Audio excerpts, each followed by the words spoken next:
আগামী 7 তারিখ থেকে শুরু টি-20 বিশ্বকাপ ক্রিকেট। কতটা আধিপত্য বজায় রাখবেন ভারতীয় ক্রিকেটাররা?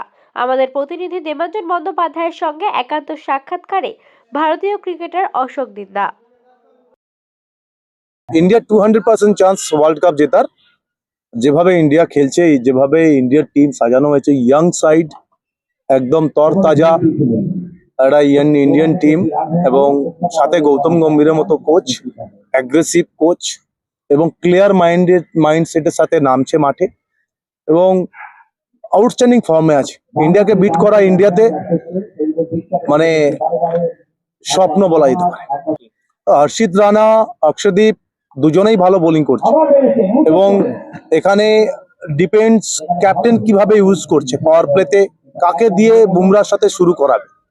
এখানে হার্দিক পান্ডিয়াও আছে, he can also bowl new one.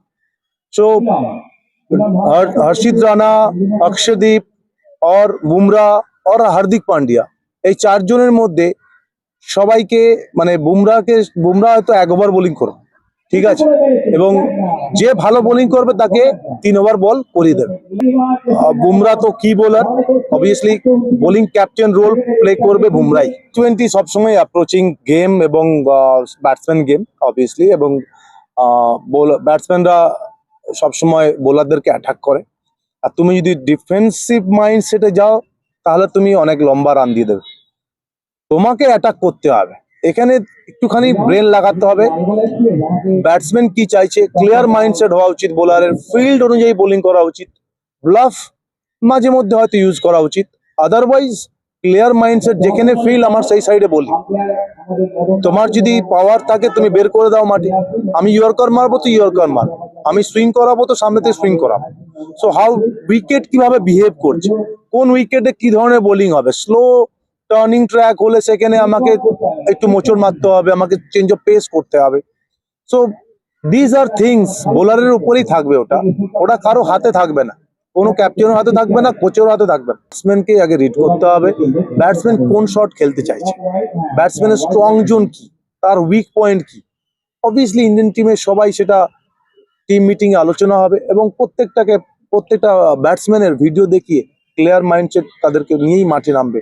So এখানে এরকম কে কি ডিফেন্সিভ মাইন্ডসেটে গেলে আমি বলবো নেগেটিভ মাইন্ডসেটে কখনোই ক্রিকেট তো হয় না। এবং উইকেট কিভাবে কোন উইকেটে খেলছে ভারত, যদি টার্নিং ট্র্যাক হয় সেখানে 3টে স্পিনার খেলবে, আর না হলে দুজন তো আছেই, আমাদের বরুণ চক্রবর্তী তো মাস্ট প্লে এবং তার সাথে অক্ষর পটেল। প্রিয়া যেরকম ভাবে খেলে, একটা শট লাগবে রিদমে ফিরে আসতে, ওর কনফিডেন্স ফিরে আসতে, সেটা হয়েছে নিউজিল্যান্ডের সাথে।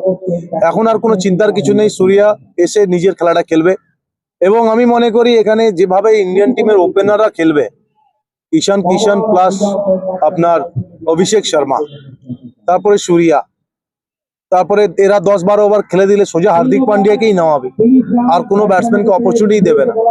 সো আমার মনে হয় না ইন্ডিয়ান টিমে কোনোভাবে ট্রাবলে পড়বে এই ওয়ার্ল্ড কাপে। এবং হ্যাঁ, শুরুতে যদি আমাদের দুটো ওপেনার আউট হয়ে যায়, একমাত্র ব্যাট ডে ছাড়া সম্ভব নয়, তা সত্ত্বেও ব্যাকআপ প্লেয়ার হিসাবে আমাদের লাস্ট অব্দি ব্যাটিং আছে, অক্ষর পটেল অব্দি আমাদের ব্যাটিং আছে।